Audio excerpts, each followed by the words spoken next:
Hello everyone, my name is Adejumobi Fashola. I work as a learning facilitator for the PERL program. We realized that not everyone in PERL was on the same page on what learning and adaptation meant, hence the need to clearly communicate it. This video would attempt to do just that. We'll define learning and the various components and processes that inform learning and adaptation within the program. I hope you would enjoy watching the video. Thank you. Learning within PERL is a process of reflection, of acquiring new knowledge. In practical terms, we can look at it from three different perspectives. The first, taking stock of what we know. The second, questioning our assumptions on how change happens or evolves in a particular context. And the third, examining our knowledge base on what we know and questioning our assumptions. Do they still hold in that particular context? As we can see, learning is a social process and it's multidimensional. It involves critical thinking, uncovering hidden assumptions, and discovering new perspectives to issues that we encounter within our context. Now we're beginning to see how learning is a process of sense-making of what happens within a particular context or indeed in an intervention area, and how that informs decision-making. More so, learning provides the link between monitoring, performance management through the progress markers on the one hand, and evaluation of an intervention activity.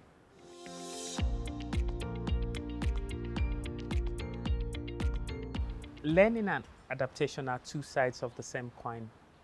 Adaptation are decisions and action taken as a result of new knowledge and understanding acquired through learning.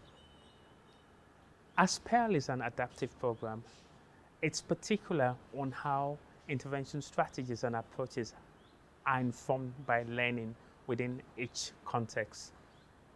Take, for instance, in one of the PERL places, a group of civil society organizations had approached the State House of Assembly unsuccessfully to advocate on service improvement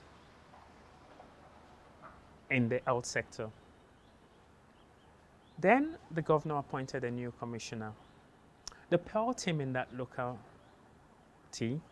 decided to conduct a political economic analysis to find out whether the commissioner was pro or against reforms. Their findings was that he was a supporter of reforms in the sector.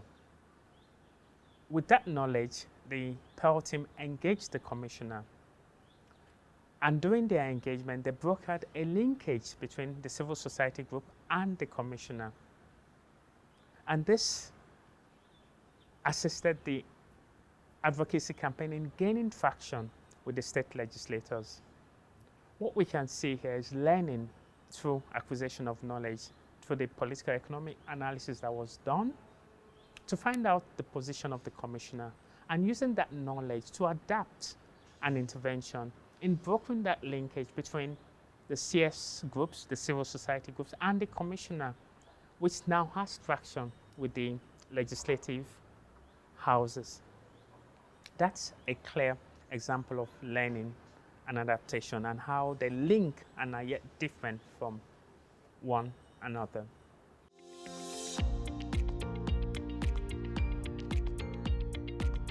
The process for learning and adaptation within PERL is informed by the learning loops approach.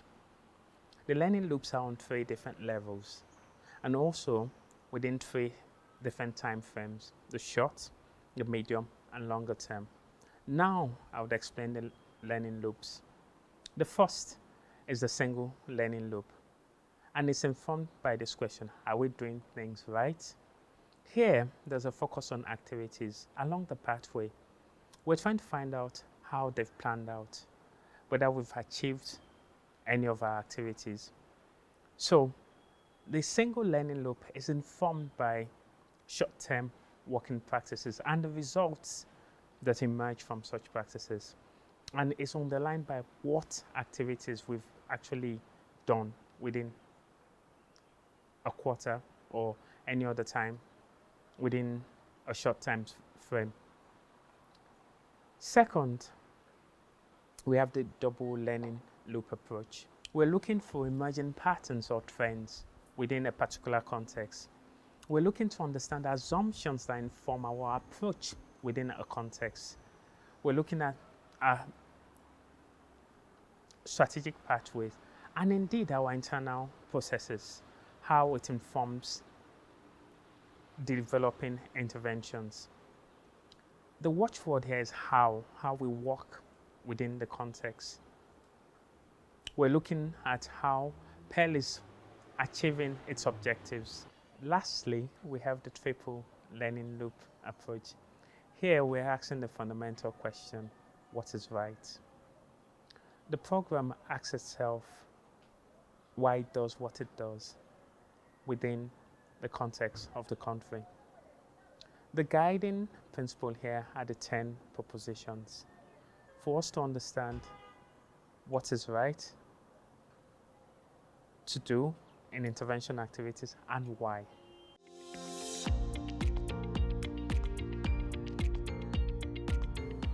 We have 4 different reflection sessions. First, the internal reflection sessions. Second, the partner reflection sessions. Third, the joint reflection sessions. And fourth, the national reflection session. All of these reflection sessions together are where cases of learning and adaptation are identified.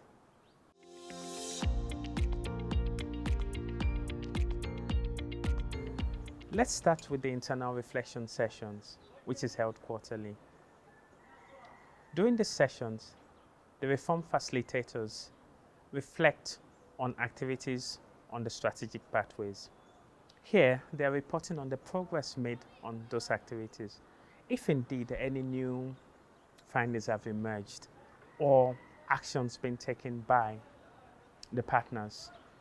Let's take, for instance, the case in one of the PERL locations where persons with disability groups were assisted by the PERL team to develop a stakeholder map of representatives on the Government Palliative Committee. The essence of this was to assist the persons with disability group to advocate on their needs during the COVID-19 lockdown. And this resulted in the government responding to their needs and including them on the palliatives distribution needs. As we can see, there's no hard and fast rule about single loop or double loop learning because they could both take place within a reflection session. Here we've seen what the activities of developing a stakeholder analysis map has led to the how, engaging with the government officials on a double loop level to achieve the inclusion of the persons with disability group in the distribution list, which was successful. So we can see also that the internal reflections sessions have a combination of the what and the how. The partner reflections happen every 6 months, twice a year. During this session, PERL engages with its partners from the government, supply side, and the civil society, demand side, to discuss their priorities within their particular context. The focus of the session is on what has worked and what has not worked. For the first, what has worked, it gives PERL the avenue to sustain activities with its partners, to sustain mechanisms, whilst the second, what has not worked, allows the scope to improve upon areas of working. And both of these feed into the action plan between PERL and its partners going forward. Also, these sessions, they provide an opportunity for partners to share experiences with one another on how they're using learnings from PERL in other areas of their activity, giving the scope for adaptation, if you like. Here, partners are able to strengthen linkages amongst themselves as they learn on how to implement their activities better. The scope of this session is on the how. It's a double loop learning session that links straight to assumptions we make about engagement with partners and developing strategic pathways, and also improving internal processes to ensure that we're able to achieve the objectives of the program. Moving on to the joint reflection session, this brings together staff members from different PERL locations to share experiences on thematic areas, to discuss lessons learned, challenges faced, and indeed learning and adaptation cases with other locations. The focus here is to compare and contrast how interventions were implemented along the strategic pathway in a specific thematic area, and to share these lessons so that others could draw on information to take away. Let's take, for instance, the requirement in participatory budgets that citizens and government should work together is being carried out in all PERL locations. Here, we're looking to understand what was the approach in location A, B, C, what was different between them, these approaches, and what are the lessons learned, the critical factors that are coming out that are affecting the success of this intervention. So all of the locations draw on these lessons to go back to understand where they are and where they need to be and how they can move forward with their interventions. Here, we're looking at how members can assist, how locations can assist each other in improving their delivery of intervention objectives. The focus here is on the double loop learning, how, because it ties straight to the assumptions they've made on their strategic pathways, whether they hold and how they hold differently within each locality. Lastly, we have the national reflection sessions, which is a culmination of the previous reflection sessions, the internal, the partner, and the joint reflection sessions. Here, we have the program level staff, the technical staff, and indeed management of each location, reflecting on activities in the different intervention areas over the course of the year. As we can see, it's triple loop learning and it's over a longer period of time. The questions we're asking are this: PERL's approach in, say, thematic area health, how is it defined? How have the different locations coalesced around activities in the health sector? Who have they worked with, both with international development partners, local civil society groups, and indeed the primary health development agencies? What has been the traction on this intervention? With this level of reflection, PERL is trying to define a space for itself, an approach for itself at this high level, so that all of that is in line with its theory of change. It's in line with its propositions. So the fundamental question here is why we do what we do, how our values align with what we do, and how it's done, which is triple loop learning. As we're aware, a cross-pillar learning team has been formed. The team has gone through great efforts to prepare materials to assist delivery teams in preparation for the reflection sessions, the various reflection sessions.